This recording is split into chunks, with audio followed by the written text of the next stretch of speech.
everyone.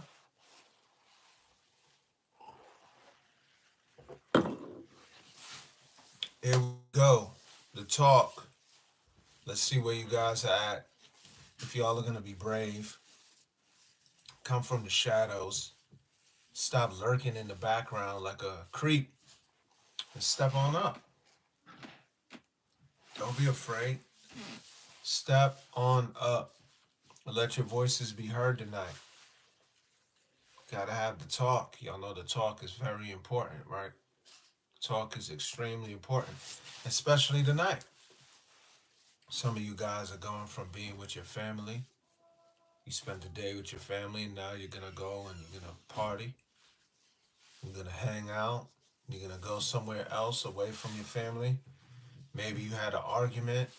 Maybe you saw a family member you hadn't seen in a year or so.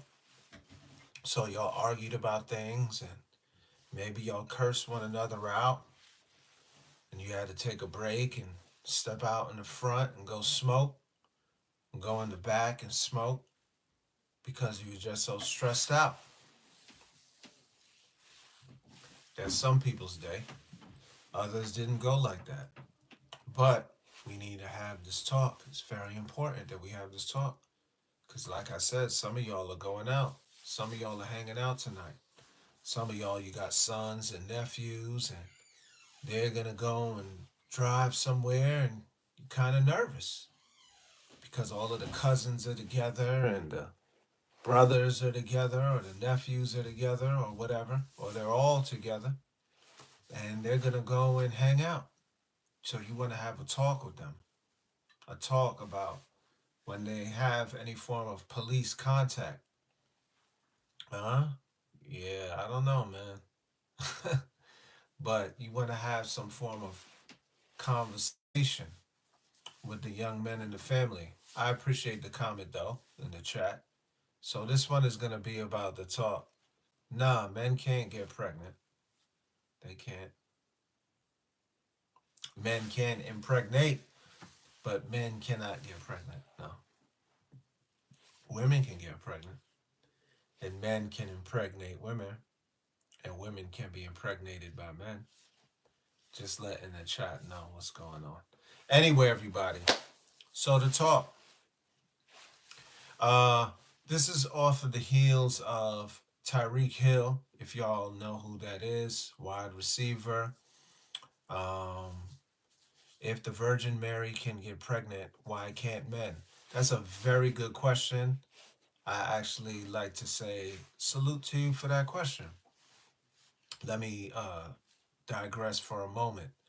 The Virgin Mary did not get pregnant by the will of man, and the Virgin Mary got pregnant by the seed that's within her, because the seed of man is within everyone, because we all come from the seed of man. And God used that seed that's within the Virgin Mary as a woman to then create life inside of her because he's God. Um, Also, keep in mind, God, the creator of all things, he didn't need man or woman in the beginning to create life. He created man and woman. So God creates something out of nothing, right? That's how wise and magnificent God is. So it was God's will that the Virgin Mary got pregnant, but it did not take an actual man to impregnate the Virgin Mary. And that's not difficult for God.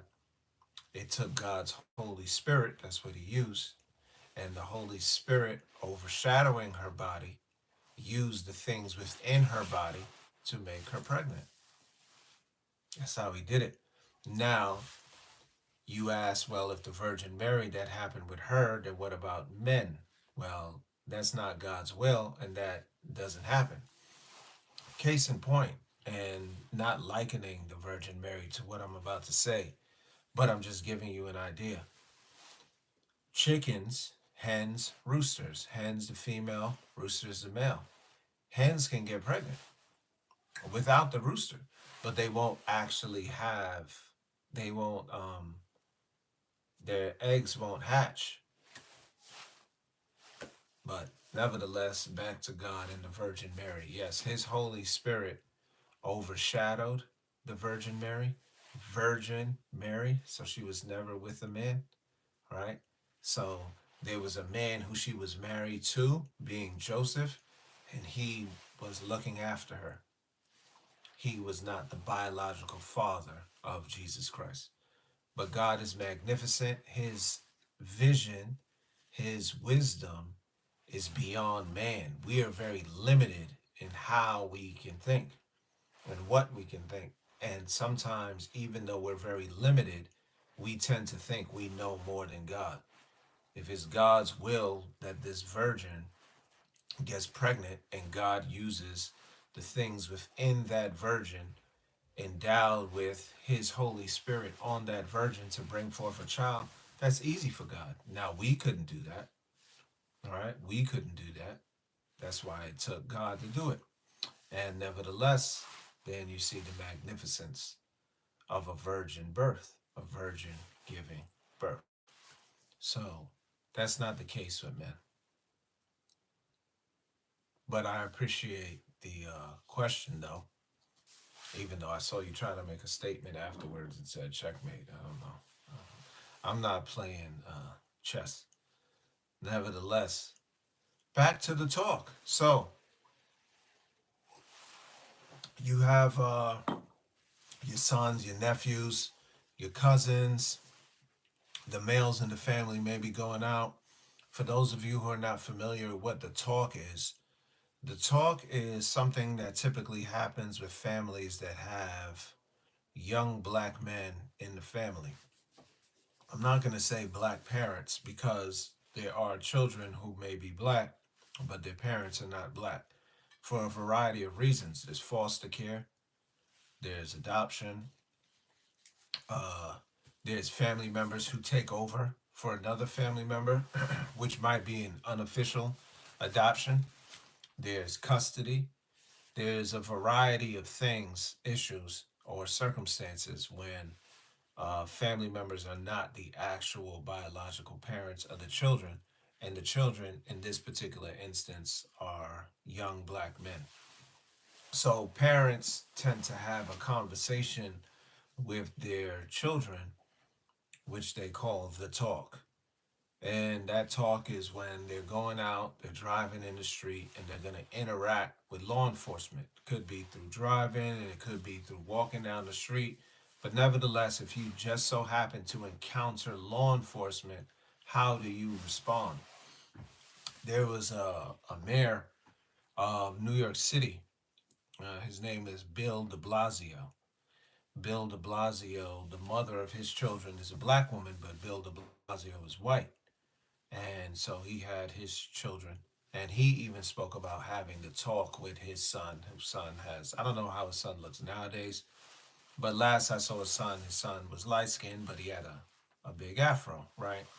So a black person with an afro. So he had a conversation with his son about that. So you'll have also parents too, whom the father might be white, the mother may be black, or the other way around, right? So nevertheless, you'll have this occasion that'll come up, and then you'll have parents or guardians that'll have this conversation, and they label this conversation as the talk.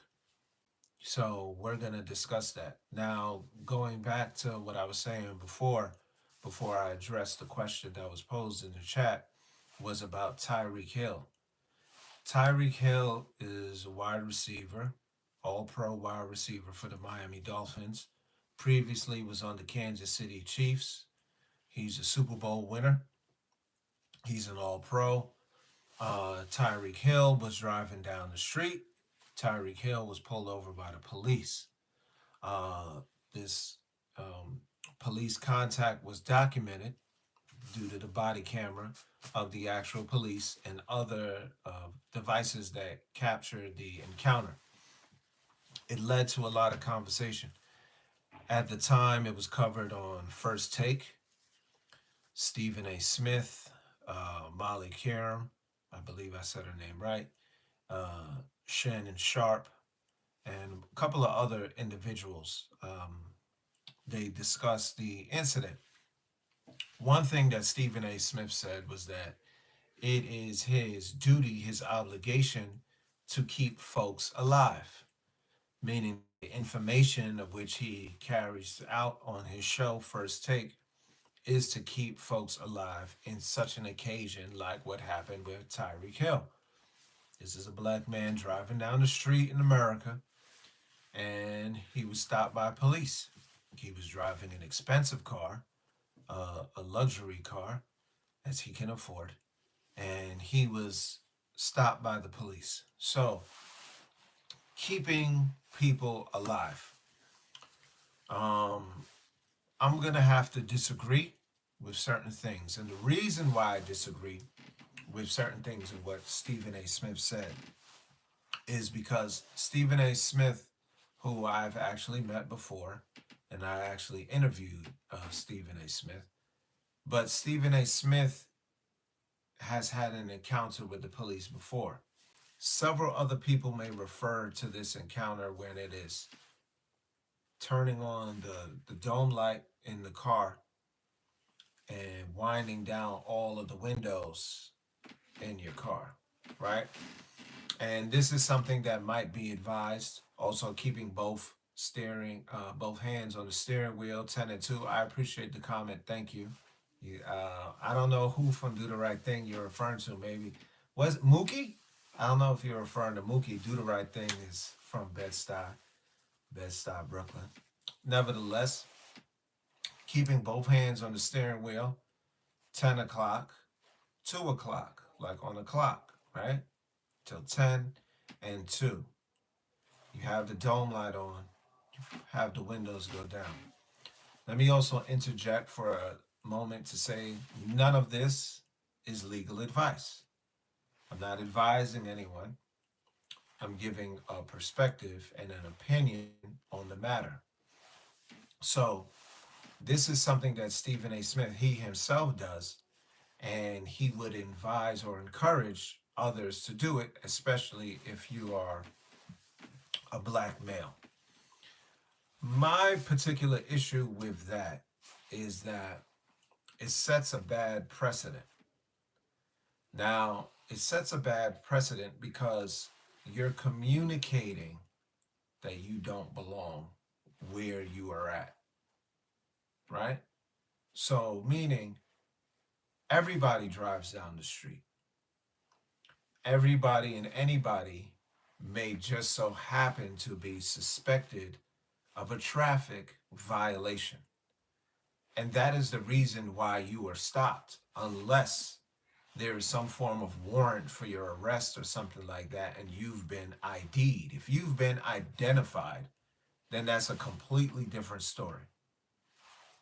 If you are a citizen operating a motor vehicle and you're traveling down a road, and for whatever reason, law enforcement pulls you over, hey, what's going on? How you doing?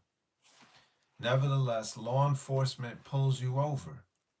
If they pull you over and you turn on the dome light, you wind down all the windows, and this is something that you're encouraging young black men to do, you are setting a precedent that young black men don't belong where they're at. And it is now their responsibility to inform law enforcement or to communicate to law enforcement that it is your job to ensure that they feel a sense or level of security with your presence. And the messaging with that is not really the best. Now, in the United States of America, there is something called the Constitution. In the United States of America, there is something called the Bill of Rights. All right? The Bill of Rights are the first amendments of the Constitution, in which the remaining amendments of the Constitution all stand or rest on the Bill of Rights. In the Bill of Rights, you have the fourth Constitution. So if you wind down your window, and please get familiar with it. If you wind down your windows and you turn on all lights inside your vehicle that you're operating at the time, you're also volunteering your right to privacy.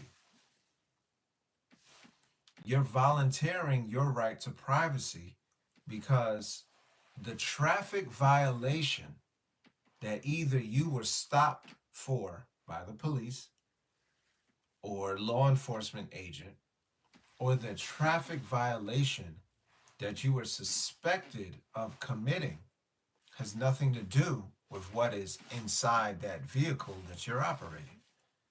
It has absolutely nothing to do with the people that are inside that vehicle who may just so happen to be traveling with you. It has everything to do with the driver and the operating of that vehicle. That's it.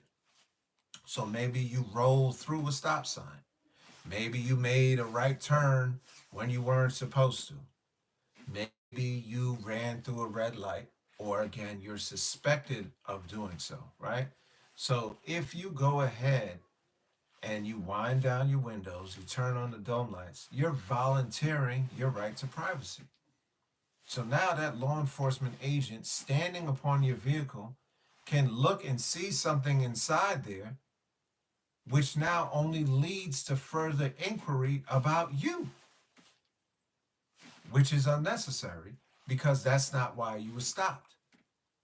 So you're going ahead and volunteering your privacy.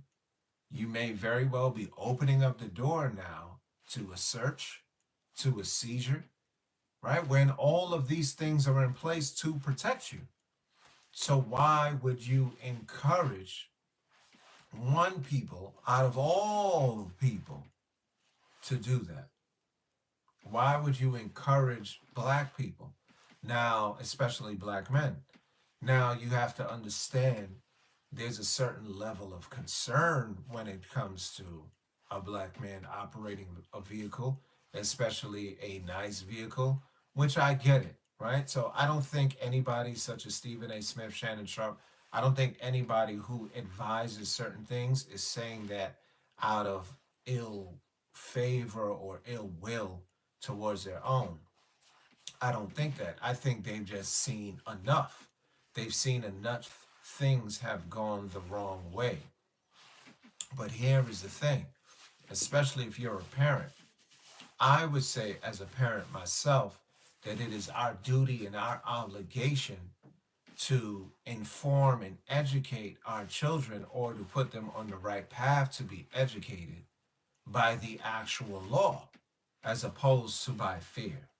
Because if you're informed and you're fully aware of the law, then you can abide by the law.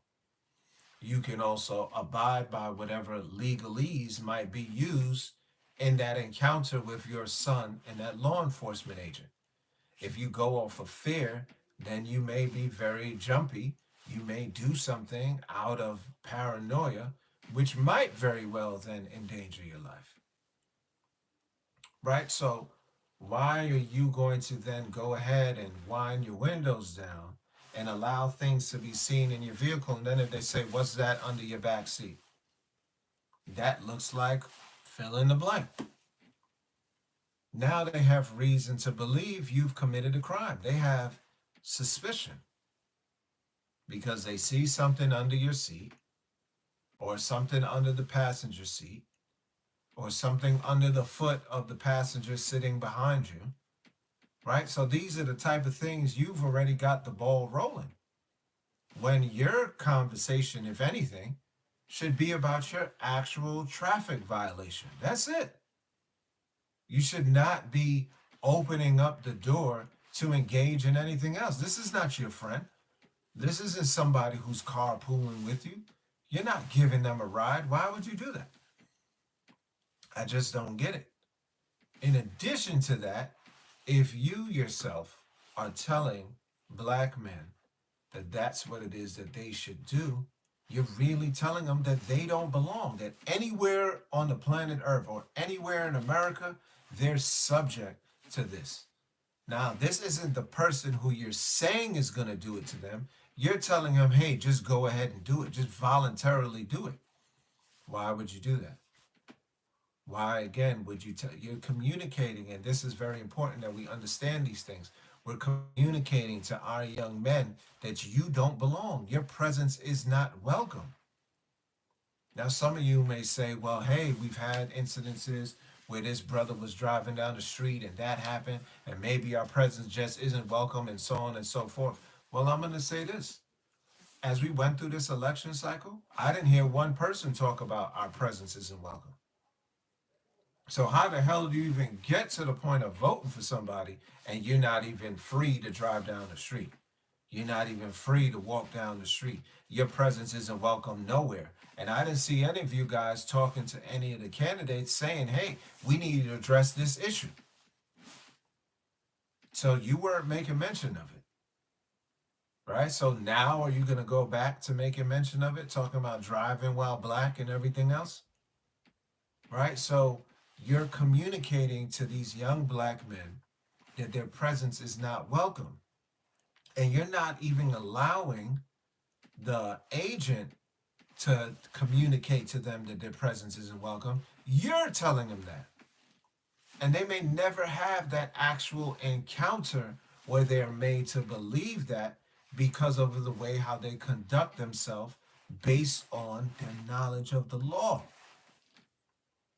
Because being knowledgeable of the law, being knowledgeable of certain legalese and certain types of talk that may be brought to you when you are stopped by this law enforcement agent or agents is going to give you an understanding on how to deal with that encounter. And that's what we should be advising our young men on. You shouldn't be advising your young men on how to live life out of fear and how to voluntarily treat yourself different than anybody else.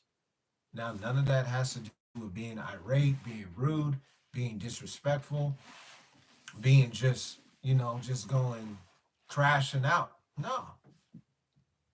But again, you don't give up your rights. You don't volunteer your rights for the safety of someone else. It's their job. No, they don't feel unsafe to stop someone in a car. That's their job description. Do you not understand it? Your job description is to stop vehicles. That's your job description. How are you making them feel safe?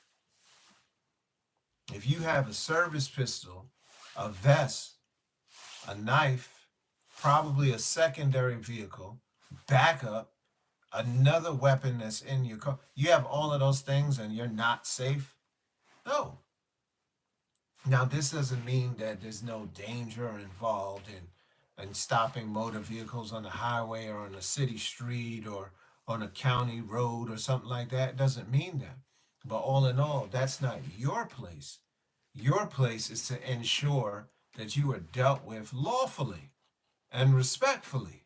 That's your place. Your place is not to make sure that this particular agent feels good about themselves by you volunteering your rights. You think they would go ahead and do that? Can you see a law enforcement agent walking up to you and saying, hey, I'm supposed to do this, but go ahead and tell me what you want me to do and I'll do it? It doesn't make any sense. So you don't raise your sons with fear of someone else, especially not an occupation. This is still an occupation. Keep in mind, that's what this is. You're not dealing with an actual angel or something like that, or a godly figure. You're dealing with a person who has a job and who has a job description and who has a script of which they need to operate within in order to do their job appropriately. And if they don't do their job appropriately, then there is a realm where you can deal with that particular agent and how they conducted their job, which is called court. You can go in the courtroom and make issue over how it is that they conducted themselves on the side of the road with you. So back to the actual talk. The talk, of course, you want your young men to be fully aware and informed of what's going on. But you want them to be articulate, and you want them to be sound, and you want them to be in the right.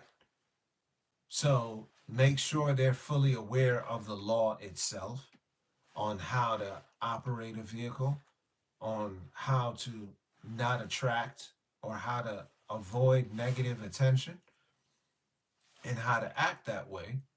And then if by chance, let's say you're doing all of that and you still get stopped, you never know why. But when you actually get stopped and you're about to pull over, what happens from that point on? Because it's a very bad precedent to tell black men that they don't belong places. And that's what they're being told indirectly and sometimes directly. You don't belong on that street. And I want to say this, think about something. Think about at the time of when blacks were enslaved in America. And suppose the one who enslaved the black man, if he told the enslaved man to go to, let's say, to go into town, go to the market or go to the smith or go pick up some meat, whatever the case may be, right? If he told him what to go ahead and do you know how he would talk to him? That's that enslaved man. He would give him a whole list of things of what not to do. And you know what that list is going to embody? Don't act like you belong there. That's what that list is going to embody. Don't act like you're me. Don't act like you're white. Act like you're a slave. So avoid eye contact. Say, yes, sir. Yes, sir. That's what they want you to do. Go and just give them the paper and you don't cause no trouble, boy. And that has still carried down to today. That's what they would do.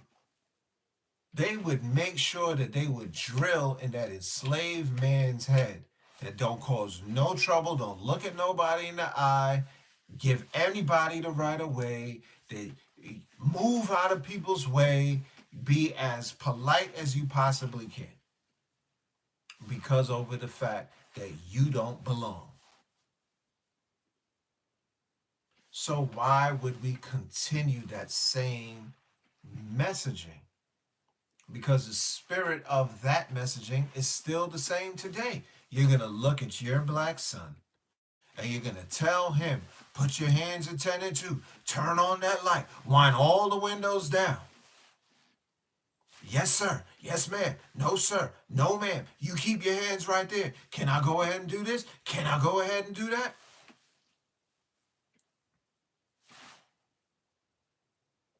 We're telling our own that we don't belong.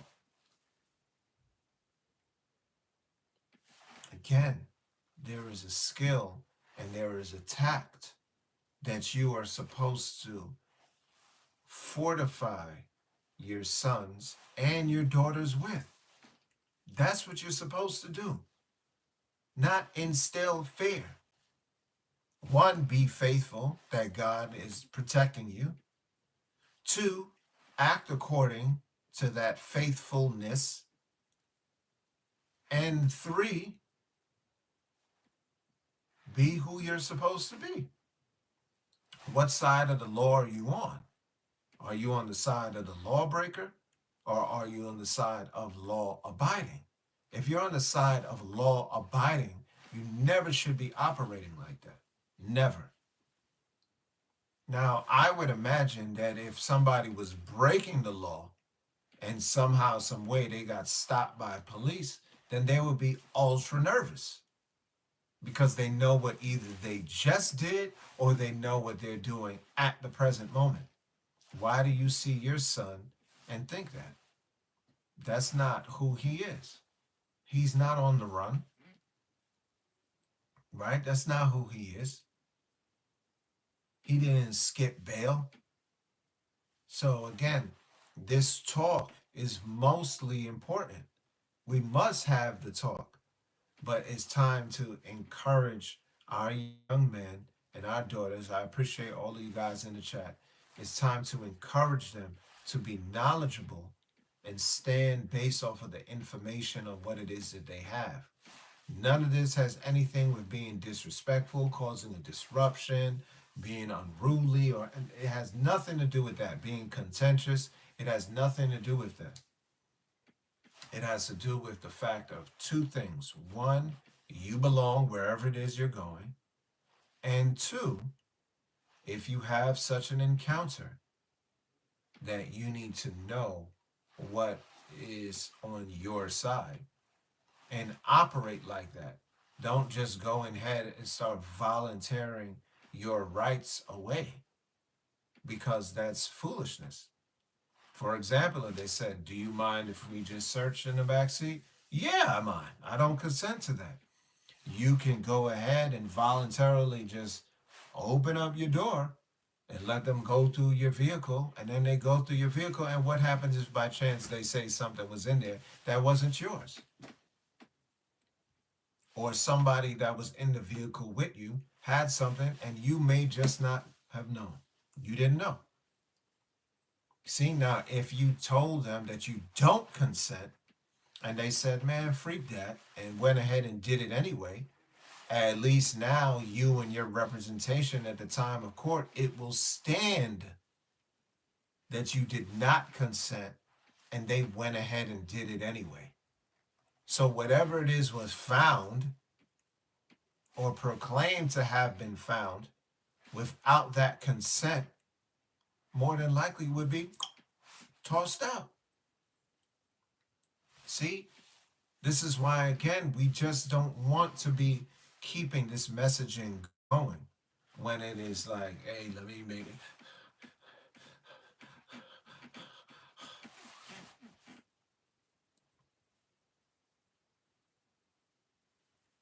We don't want to do that. We don't.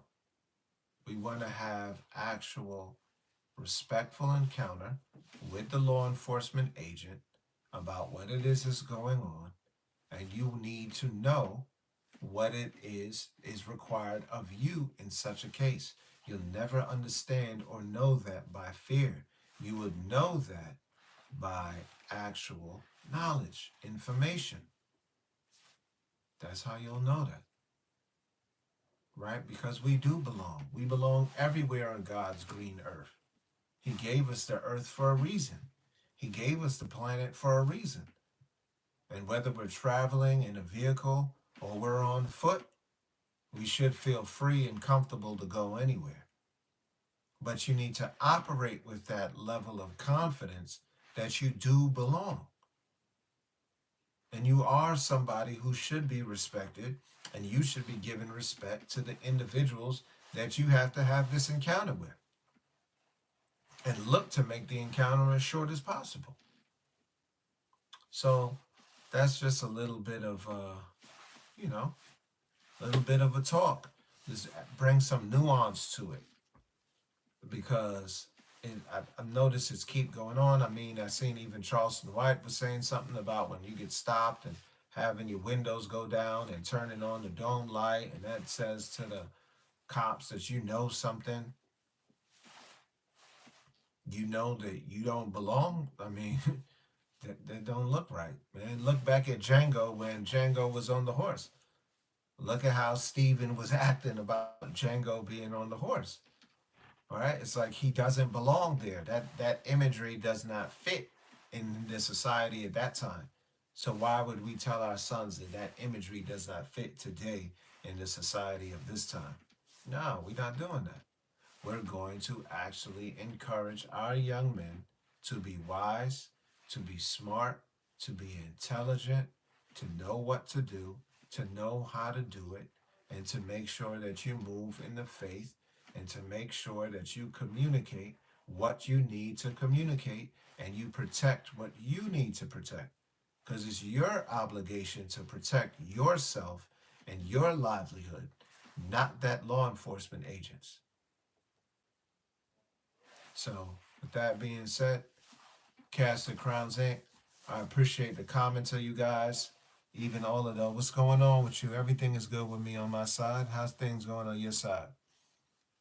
I appreciate you guys. Some of you guys had some real outlandish comments, but that's cool.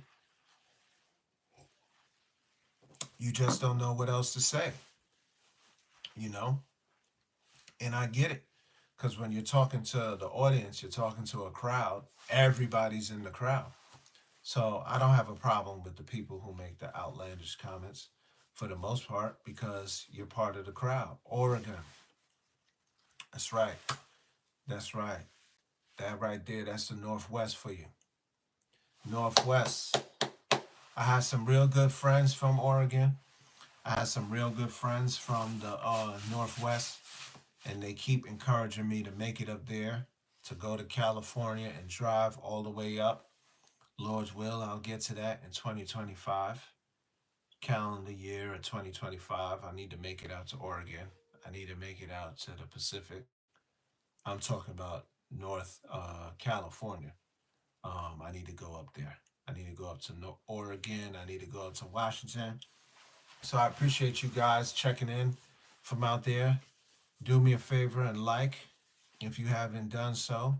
Subscribe and let's have some more of these conversations. I appreciate you guys who gave me the encouragement in the chat. I definitely checked that. I definitely noticed that. And all you guys have a safe night. Y'all be cool out there. Northwest is beautiful. Oregon has so many ecosystems. She is beautiful. I really encourage you to visit. Thank you. Thank you. And I will. Like I said, I will. I am a traveler. I am. I've been very fortunate to do so.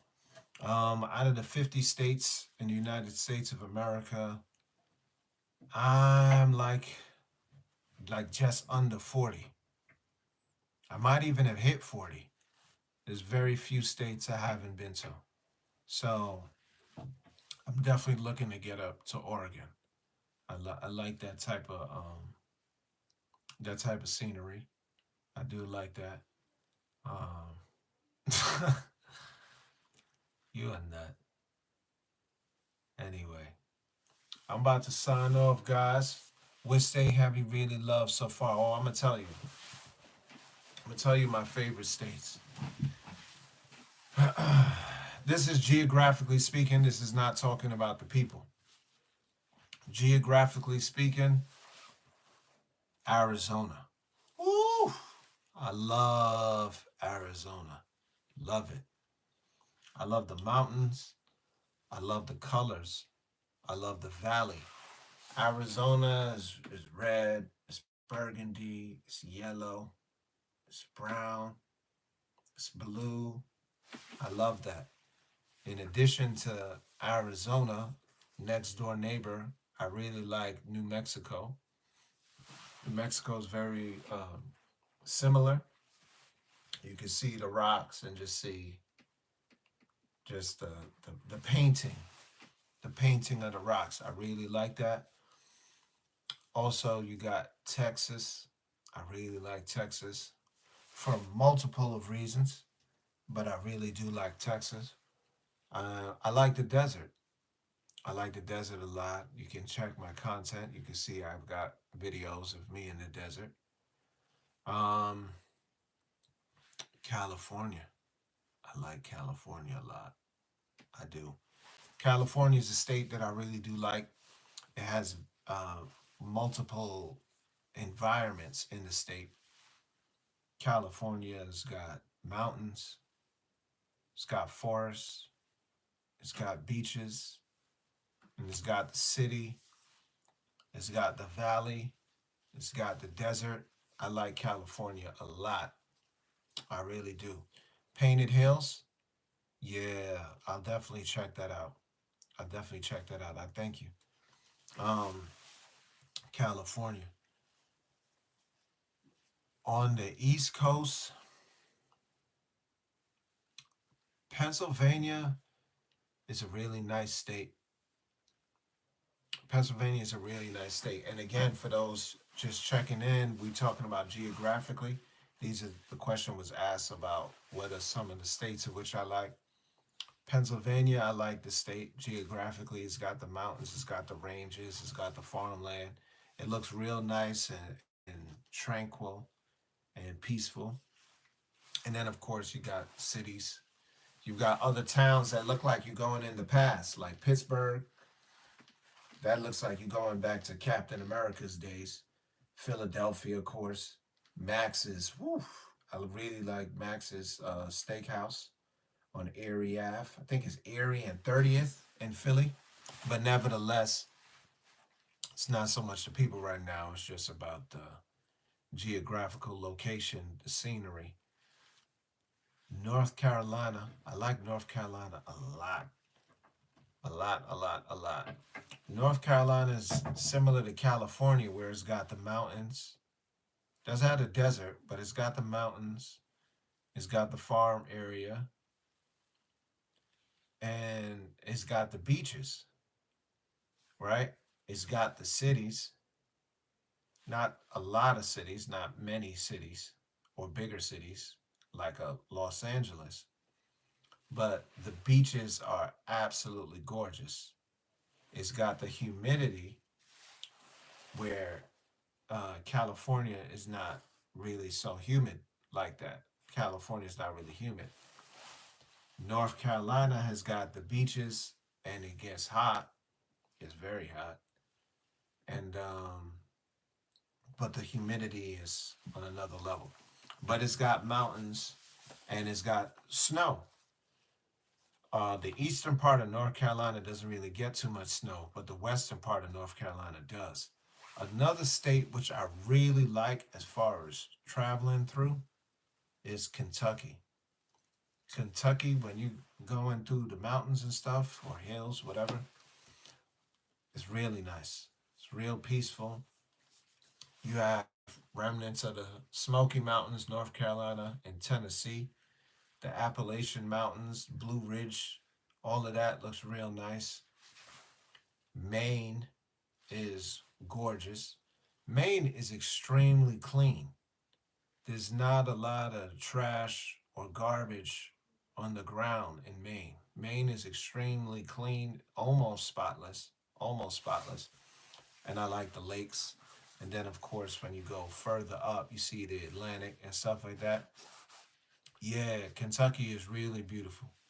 Kentucky is really beautiful. One of the things that to me I like to see, Kentucky has it, North Carolina has it, and Virginia has it, is I like seeing the mountains that's just covered with grass. So it's hills, I guess you would say, and they're covered with grass, but it's farmland. So you'll see the cows over there, and they're just grazing in there. To me, that's I like the scenery of that. It just looks good and peaceful to me. I like that. And then when you see the the sunset far off, to me that's a real beautiful sight. Yeah, Kentucky is very very clean. When you travel through Kentucky, you don't see a lot of trash around. Now, cities is completely different, but when you're just going through, when you see that, I like that a lot. Maine, New Hampshire, I like the mountains in New Hampshire. They're real beautiful. The trees of New Hampshire and Maine. A lot of New England looks real nice. Michigan as well um, looks nice. Detroit is pretty congested, but Michigan as a whole is very similar to like New Hampshire a little bit. It looks a little bit like it. The way how it's just vast and wide open as you're driving through. So those are definitely the things of what it is that I like. I'm not a big city person. You do actually have cities that look real nice, like Dallas looks real nice, especially in the night, in the nighttime. Those Dallas lights on the buildings, they look real nice. But I do business in cities and stuff like that. But as far as living in the city and always being in the city and the noise and the just the hustle and everybody just constantly having something going on, good and bad, I'm not really too in favor of that. I move around quite a bit. I move around from northeast, southeast for the most part. That's really where I go. Back and forth through as far as staying for extended periods of time. Other places would be wherever business takes me.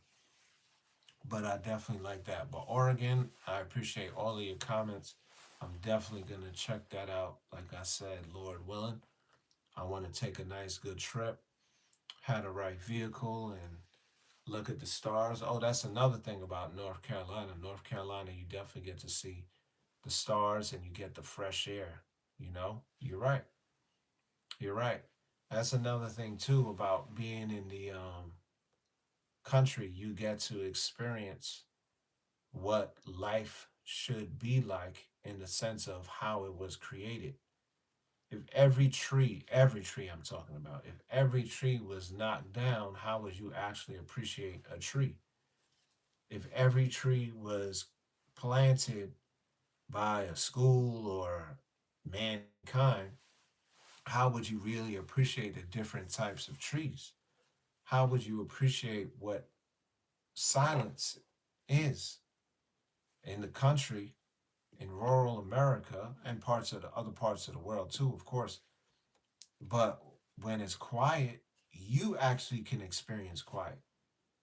When you're in a city and you're living in a place where there's a lot of people above you, beneath you, and on both sides of you, everything that's going on with them is going on with you. And all of their business is your business. So that's a lot. And then you just constantly being bombarded with all of that noise and that pollution of what's happening with other people before you even step out of your house. So before you even step out of your house, you got to deal with everybody else's stuff that they got going on. Then when you do step out of your house, you can't make it from your building or your house to another intersection without coming across other people's issues and what it is that they got going on. So sometimes that becomes a bit overwhelming. And that's why you see so many people in cities, they're really stressed out because quiet is kept. Cities are typically designed in the origins of them for business, not necessarily for you to just live there. So if you're not there for business, chances are they'll make business out of you, right? So in the cities, you see a lot of business. And then even in people's homes, people's neighborhoods, there's a lot of businesses there because they're constantly going to make business off of you. So you never really have any form of peace or tranquility. Everything is a transaction. And that just becomes a little bit stressful. So if you can actually go ahead and break from that, then that's a real good thing. That's a real good thing if you're able to step away from all of that and find some peace somewhere else. But the city kind of traps people's minds where they forget that there's a whole other part of the state or there's a whole other part of the country. And many people in the cities are so deceived to think that the entire country reflects the city of where they're from when it doesn't. It doesn't at all. Majority of the country is not large cities. Majority of the country is quiet. But majority of the population, they say, lives within 50 miles of the Pacific Ocean and the Atlantic Ocean. So if majority of the population lives, or at least half, lives within that 50-mile marker from the ocean, Atlantic, in, all of that in between, it's quiet. And quiet is good. Quiet is very good. I appreciate you. 100% facts. I definitely appreciate your encouragement and you keeping things going here tonight. Now, you're a little bit behind or before, however you want to look at it.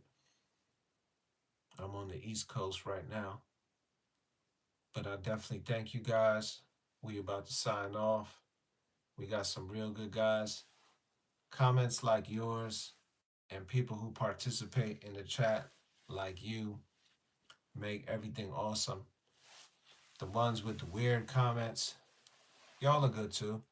I want to thank y'all as well because I want to thank everybody. You can't come out in the public and go live with everybody and then have issues with people.